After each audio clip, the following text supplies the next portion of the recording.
My wife confessed. My 3-year-old daughter isn't mine. But when my own mother took her side and threatened to disown me, I cut off my entire family and disappeared forever. I'm 33 years old, work in accounting for a mid-sized company, and honestly never thought I'd be writing something like this. But I need to get it out of my system because what happened a few months ago basically destroyed everything I thought was my life. I was married for 6 years to Sarah, a woman I met in college when we were both like 21 or 22. I don't remember exactly, and I always thought we had a good relationship. You know, nothing perfect but solid. We had a daughter, Lily, who turned 3 in February, and she was literally everything to me. Like, I'd get home from work, and the first thing I wanted was to see her run toward me screaming, "Daddy, Daddy," and those moments were the best part of my day, no doubt. The thing is, my life was pretty normal, I guess. I worked Monday through Friday. Sarah worked part-time at a clothing store. We'd pick up Lily from daycare, have dinner together. On weekends, we'd go to the park or visit my mom, Margaret, who lives like 20 minutes from our house. My sister Claire also lives nearby with her husband and their 2 kids, so we were a close family, or so I thought. I never had reasons to doubt Sarah. Honestly, she was affectionate with me, a good mother to Lily. And when I think about those years before everything exploded, I don't see huge red flags. Although looking back, maybe I should have noticed some small things, like how sometimes she'd get weird with her phone or that there was a period like 3.5 years ago when she was emotionally distant. But I just thought it was stress from the pregnancy and then from having a newborn baby, because who isn't stressed during those times? So anyway, in March of this year, on a Saturday afternoon to be specific, we were at home watching a movie after putting Lily down for her nap, and Sarah suddenly got super serious and told me, "I need to talk to you about something important." I thought maybe she wanted to talk about moving to a bigger house or something because we'd been looking at properties online, but she had this face I'd never seen on her before, like she was going to throw up, and she sat there on the couch wringing her hands and basically dropped everything on me at once. She told me that 3 years ago, when she was pregnant with Lily or just before getting pregnant, she wasn't sure of the exact dates. She'd had an affair with a guy from her previous job, some guy named Brad, and that the affair lasted like 3 months. That alone was devastating enough. You know what I mean? But then she told me the part that literally left me breathless. That Lily wasn't my biological daughter. That she was that guy Brad's daughter.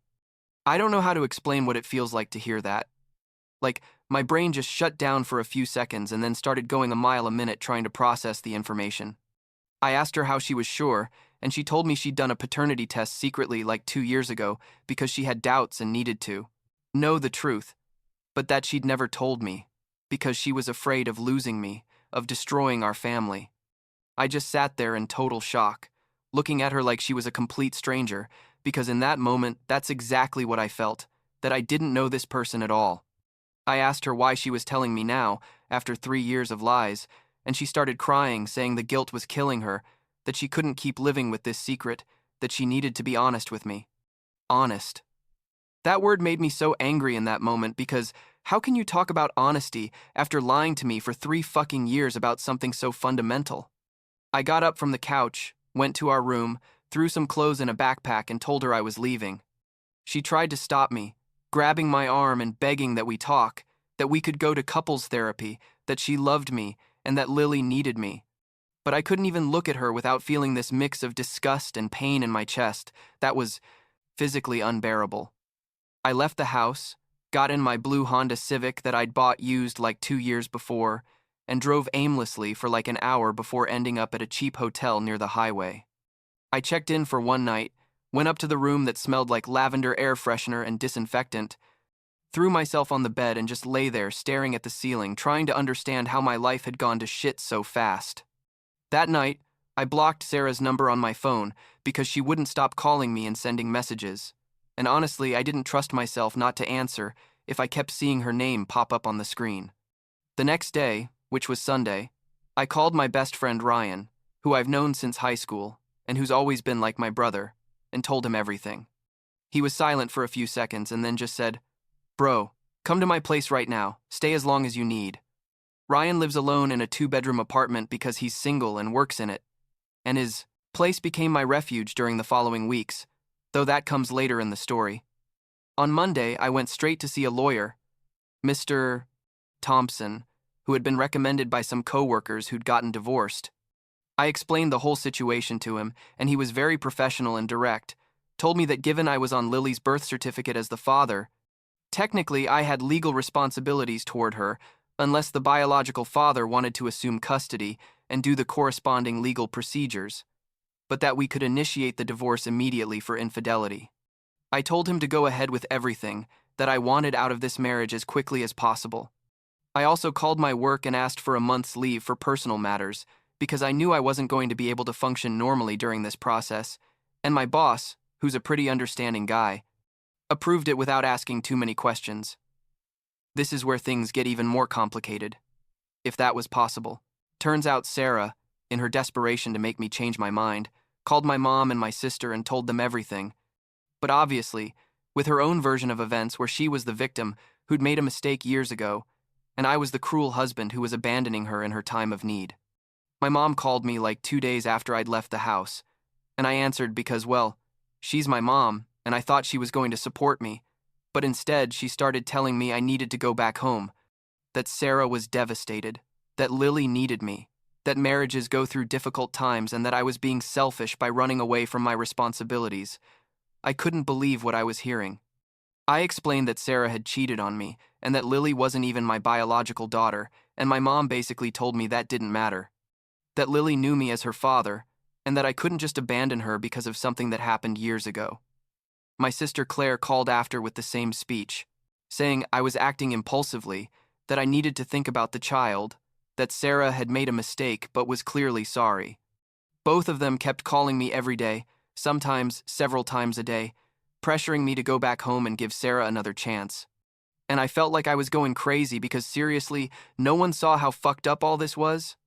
I stayed at the hotel like another week, spending money I didn't want to spend but not having anywhere else to go because I wasn't ready to ask Ryan for help yet, though eventually I had no other choice.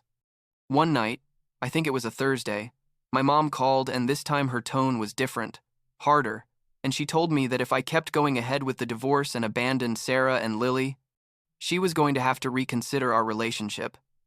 Basically, she was threatening to disown me or cut me off from the family if I didn't do what she wanted. I couldn't believe it. Like, my own mother choosing my cheating wife's side over mine, her own son, and that hurt as much or more than Sarah's betrayal, honestly. It was after that call that I texted Ryan and asked if his offer to stay at his place was still on the table, and he answered in less than 5 minutes saying, yes, to come that same night if I wanted. So I packed my few things from the hotel, paid the bill that was already like $1,000 or something, and drove to Ryan's apartment. He had the guest room ready for me with clean sheets and everything, and when I walked in, he offered me a beer and sat with me while I basically fell apart and cried for the first time since all this had started. Ryan didn't judge me, didn't give me unsolicited advice, just was there, and that was exactly what I needed in that moment. The following weeks were a blurry mix of meetings with the lawyer, divorce paperwork, and constant calls from my mom and my sister that I eventually stopped answering. Sarah received the divorce papers like mid-April, and apparently that triggered a huge family drama because my mom called me furious, saying, how dare I do this to Sarah, that she was devastated, that Lily was crying asking for me. That part hurt a lot, honestly, because I loved that little girl with all my heart for 3 years, and suddenly having to accept she wasn't mine and that it was probably better for everyone if I wasn't in her life was heartbreaking. But I also knew I couldn't keep living a lie, that every time I saw Lily, I was going to think about Sarah's betrayal and the fact that another man was her real father. My mom and Claire intensified their guilt campaign after that. They sent me long text messages about family responsibility, about forgiving and forgetting, about how I was being immature and vindictive. Claire even told me in a message that I was a coward for running away from my problems instead of facing them like a man, which made me so angry I almost replied with a message full of curse words. But I held back because I knew it wouldn't help. Anything. The truth is, I felt completely alone in all this, except for Ryan, who kept being my rock throughout the whole process. At some point, I think it was May already, Sarah sent me a message from her mom's phone because I still had her number blocked, asking me to meet in person to talk. My first instinct was to ignore it completely, but my lawyer suggested that maybe it would be good to have a final conversation to close that chapter, so I agreed to meet her at a neutral cafe, a Starbucks that was like halfway between where I was staying and our old house.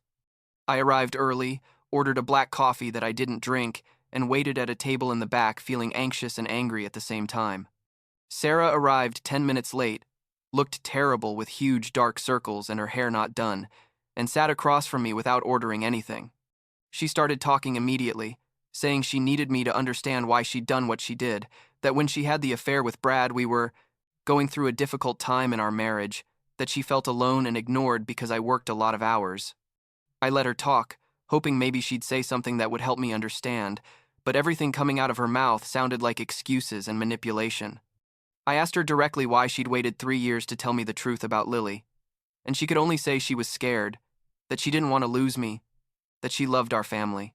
I asked her what had happened with Brad, the biological father, and she told me that when she told him she was pregnant, he made it clear he didn't want anything to do with a baby. That in fact he suggested she get an abortion, and that when she refused, he just disappeared from her life, changed jobs, and she never heard from him again. So basically I'd been the convenient option, the idiot who raised another man's daughter without knowing it, while she kept her secret. I told her that, exactly in those words, and she started crying, saying, no, that she really loved me, that it wasn't like that. But I didn't believe anything she said anymore. Every word coming out of her mouth sounded false to me. I got up from the table after like 20 minutes, left a $5 bill for my untouched coffee, and left without looking back while she called after me from the table. It was the last time I saw her in person, and honestly, I have no desire to ever see her again. The divorce proceedings continued. Mr. Thompson handled everything very efficiently, and given that I wasn't Lily's biological father and that we had clear evidence of Sarah's infidelity, the process was relatively quick compared to other cases he mentioned to me. While all this was happening, I made the decision to completely cut off contact with my mom and with Claire. I blocked their numbers, blocked their social media, and told Ryan that if either of them contacted him asking about me, to please not give them any information. It was a difficult decision, because I never imagined having to distance myself from my own family, but I also realized that if they couldn't support me in one of the worst moments of my life, then they really weren't the kind of family I needed. Ryan told me he understood perfectly and that he had all his support, which meant a lot to me. I went back to work at the end of May after my month of leave, and honestly it was good to have a routine again, something to focus on that wasn't the chaos of my personal life. My coworkers knew I was going through a divorce because obviously I'd asked for time off and it was noticeable that I wasn't well. But most were discreet and didn't ask invasive questions, which I really appreciated. I threw myself into work, doing overtime when I could, anything to keep my mind busy and not think about everything I'd lost. The divorce was finalized in July, like 4 months after everything exploded, which my lawyer told me was pretty fast. There wasn't complicated division of assets because we didn't have much. The house where we lived was rented, our cars were our own but old, and we didn't have many savings. Basically, each person kept their stuff, and that was it. Sarah didn't ask for alimony or anything, because technically, she was the one who'd committed adultery and knew she didn't have much legal ground to stand on, according to what Mr. Thompson explained to me. When I signed the final papers at the lawyer's office, I expected to feel something. I don't know. Relief? Sadness? But the truth is, I just felt empty, like I was watching my life from the outside. After the divorce was finalized, I made another important decision: to move out of the city. I couldn't keep living in the same place, where everything reminded me of Sarah and Lily, where I could run into them at the supermarket or anywhere. I needed a completely fresh start. I thanked Ryan for all his support, told him he was the best friend anyone could ask for, and packed my things. I found a similar job at a smaller company in a town like 2 hours away, a quieter place where nobody knew me or knew my story. I moved in August, rented a small one-bedroom apartment that was perfect for just me, and started rebuilding my life from scratch. Little by little, I made new friends, joined a gym, started cooking more because living alone I had no other choice, and basically focused on being okay with myself. I'm not going to lie and say I'm completely fine now. because there are days where I still think about Lily and my chest hurts, knowing she probably misses me and doesn't understand why I disappeared from her life. But I also know that staying would have been worse for everyone in the long run. It's been like 8 months since Sarah told me the truth, and 6 months since the divorce was finalized. I haven't heard anything from her directly, though Ryan told me a couple months ago that my sister Claire tried to contact him asking about me, but he told her I was fine, but that I didn't want him to give her my information. I haven't spoken to my mom or Claire in all this time, and although sometimes I'm curious to know how they are, most of the time I'm at peace with my decision to cut off that contact. Maybe someday, I don't know when, I'll be able to forgive them for not supporting me when I needed them most. But for now, I'm focused on myself and on building a life worth living. Last week I was at the gym, and a guy I'd seen there several times invited me to play basketball with his group on Saturday mornings. I said yes, and this Saturday I went for the first time. It was simple, just a group of guys playing basketball and then having coffee, but I realized that for the first time in a long time I felt normal. Like I was just a 3-year-old guy, living his life without all this weight from the past, constantly crushing me. I don't know if that counts as being happy, but I guess it's a start, and for now that's enough for me.